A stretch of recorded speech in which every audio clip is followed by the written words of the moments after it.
So unfortunately, the video got stopped prematurely, and so this is just part 2 of the rest of the sermon.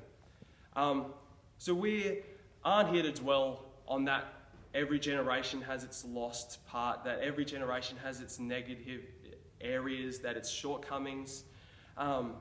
We're here to dwell on that we're called to more. Every single generation, not just Y, not just X, not baby boomers. Doesn't matter if you're 80, right down to 12 years old. We're all called to more.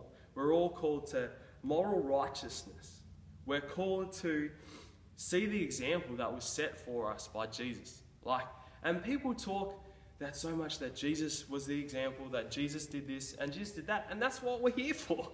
We're here to find out more about Jesus. We're here to learn about him and take that into our lives. And one of the biggest things and most vital things that Jesus did in his works is he had integrity. He displayed honesty. He displayed righteousness. He displayed moral righteousness in all that he did. And he received so much blessing because of that from society, from the people around him, and the people that we lift him up to today because of his integrity of his heart, because of what was motivating his heart. We are destined to be different. Ever since we took on God's journey, ever since we decided to be a part of God's people, we were destined to be different. Because we were destined to be different, we were designed in that for our purpose. God set out a blueprint, the Bible, to be our pattern to how we develop integrity, how we develop ourselves to be ready for his guidance, to be ready for where he's taking us. We're destined for that purpose. We're designed for that purpose. The first piece in our design is our heart. The first piece we need to deal with is our heart. What motivates us? What are we intrinsically motivated by? And I'm not speaking about external stuff. I'm not talking about money. I'm not talking about girls. I'm not talking about these things that so often people say aren't, but are. Our motivations, or whether that be famousness or recognition, things that so often motivate people. But what intrinsically motivates us to be a part of God's journey, to be a part of God's salvation in people's lives? What's motivating us? We're designed for our purpose, and the first part of our design is our heart.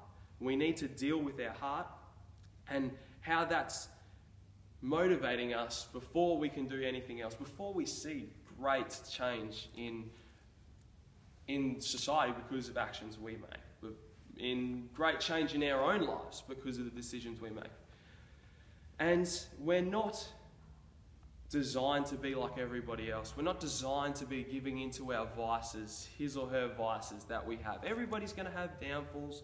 We're not perfect, but we're not designed to be like that. We're not designed to compare ourselves to everybody else around us. We're not designed to compare ourselves to the person on stage, to compare ourselves to the person sitting in the front, to the person sitting up the back, to the president, to the captain at our footy club or basketball. We're not designed to compare ourselves to others. We were designed to have an example of Jesus to stand up next to hopefully be doing the best that we can be, looking like him, and be developing our character to be more like him. We were designed to be the standard setters of our generation. We weren't designed to be the same as everybody else. We're not of this world.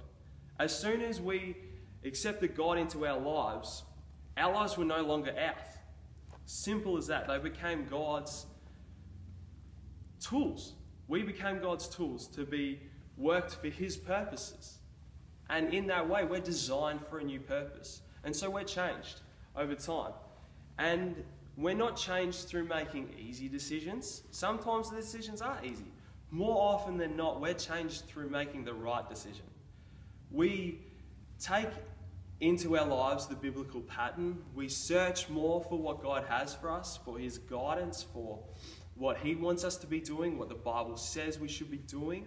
And we take this into account. And through doing that, we take God into our decisions. We take God into our life. And it's not necessarily God saying, audibly, go and do that, go and do this. Sometimes we are led by God through prayer and through time spent alone with Him to go and do things, or be a part of a ministry, or go start a ministry, or be in that workplace, or do that for that person. But more often than not, it's through our knowledge of God. It's through our knowledge of the example Jesus set, through the stories, the letters the disciples wrote. That is our living blueprint of our lives and God's purpose for our lives, that will then see God's guidance right in front of us.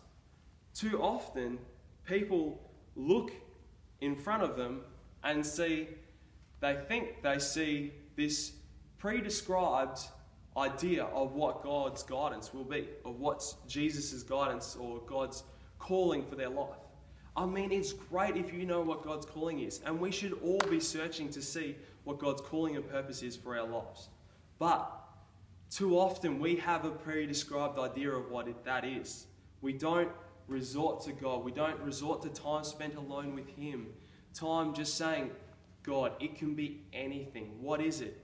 It's not that I'm going to have to go to this place in the middle of nowhere, that I'm going to have to go see thousands of people come to God, come to salvation and have this great revelation of God. Sometimes it's as small as just giving a drink to someone. Sometimes it's as small as just saying hello to someone, giving someone a smile that could change their day. And these are examples that are used so often because they're so true.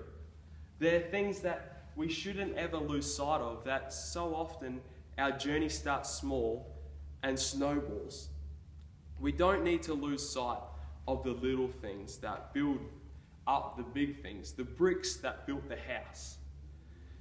And we are building this house. We are the brick by brick building this house, this great spiritual, strong household of God in our life. So our heart, we're brick by brick, we're building a better heart. We're building a better house for God in our lives that we can work out in our lives. We are being motivating, we are being inspiring in our lives. I mean, how often would you expect your parents to lend you the keys of a brand new BMW and not knowing that you could drive or not? I mean, it doesn't happen. How often do you think that your boss is going to just give you the keys and responsibility for the business, even though you haven't displayed the integrity or the honesty or the trustworthiness to be able to take hold of that, to have the responsibility to do that?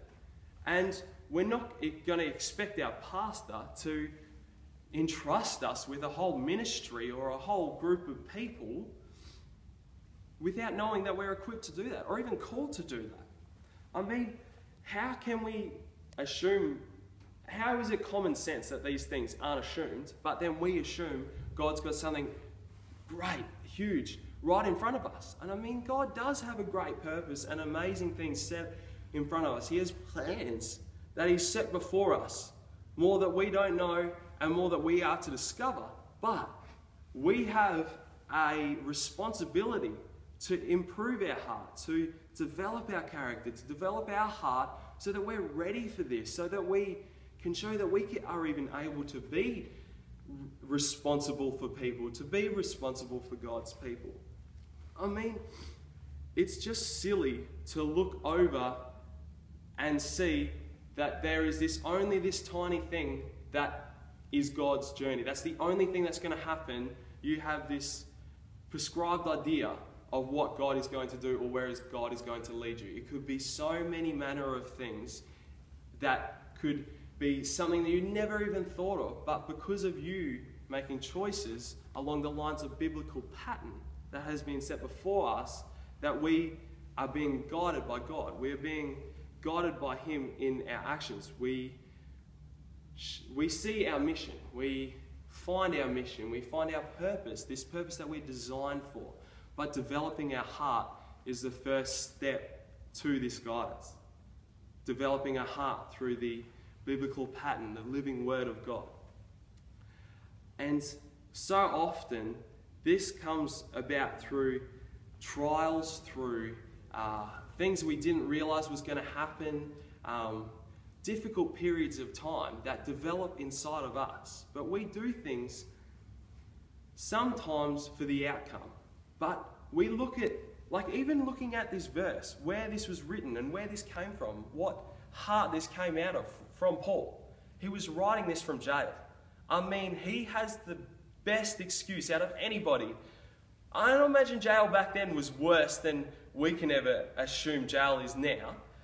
And he had the most reasons to be grumbling, to be arguing, to be making excuses for not doing what is right, to be making easy decisions, but instead making right decisions. But he didn't. He was being joyful. He was writing letters. He was encouraging people. And this letter is known to be one of the most joyful of all the letters.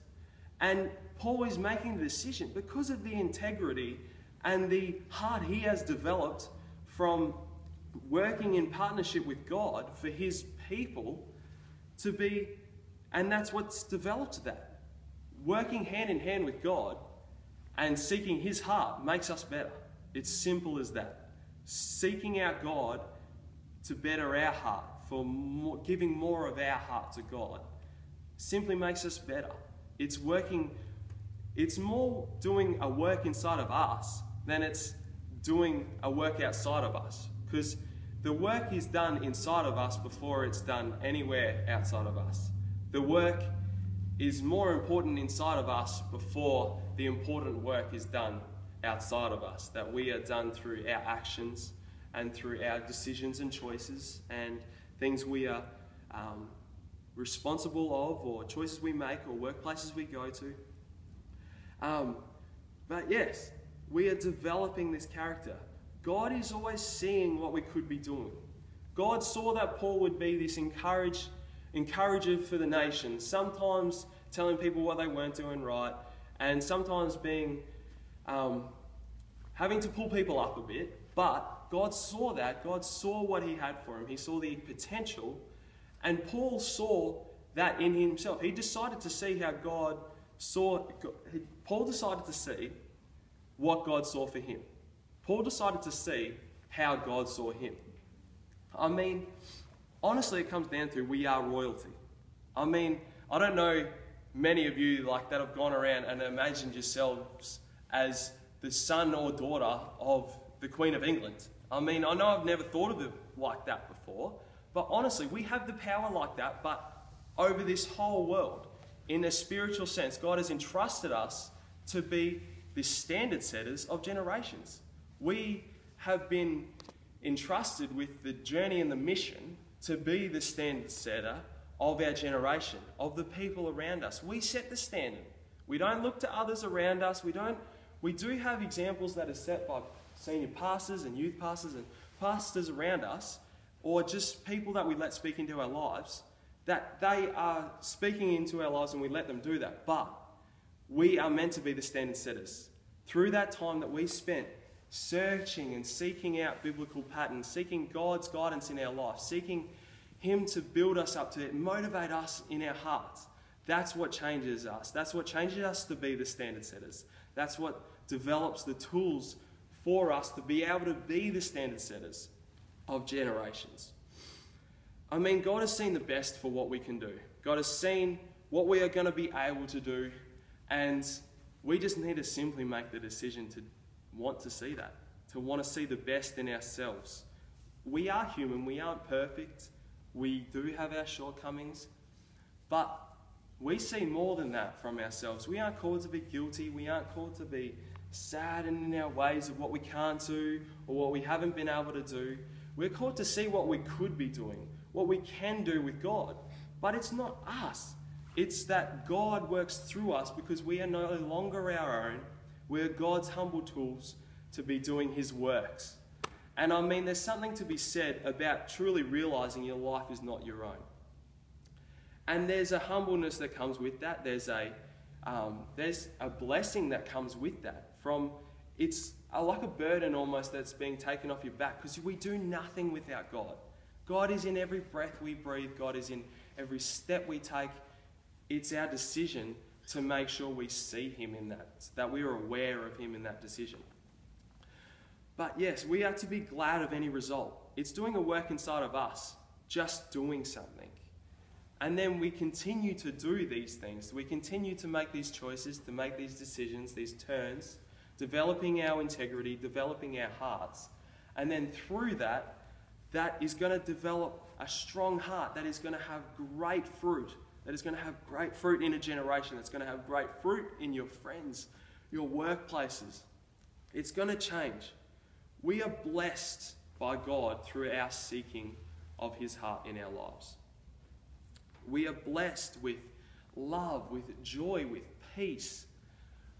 We begin to see more value on these things. We begin to see more value on the riches of heaven as we desire God's guidance, as we desire God's kingdom, as we develop our kingdom mindset from the biblical pattern set out before us. We desire more of what God has, more than any earthly riches, more than any earthly things. I mean, they make us comfortable and they make life good, but we seek out more for the love, for the joy, for the peace. So much more. And when it comes down to it, we're not alone. We do this with brothers and sisters around us. We do this with pastors, with friends, with wives, with husbands. We're not meant to do this alone. And really what I'm trying to say and bring this all back to is that what I wish today that you would just understand that we are to be designed for a purpose. We are designed to be standard setters of a generation. We aren't designed to succumb to the easy choice. We are designed to make the right decision, to show integrity, to show character for God. Stand up for what we believe in. Do not falter and don't be weak, but be strong. We have our downfalls, we have our imperfect moments, but we come back to what our heart says. And what our heart wants is to be more like God and to be doing his purposes. And I thank you for listening today, and I would just pray that you would go out and want to be more and more of a standard setter in your generation. Thank you very much.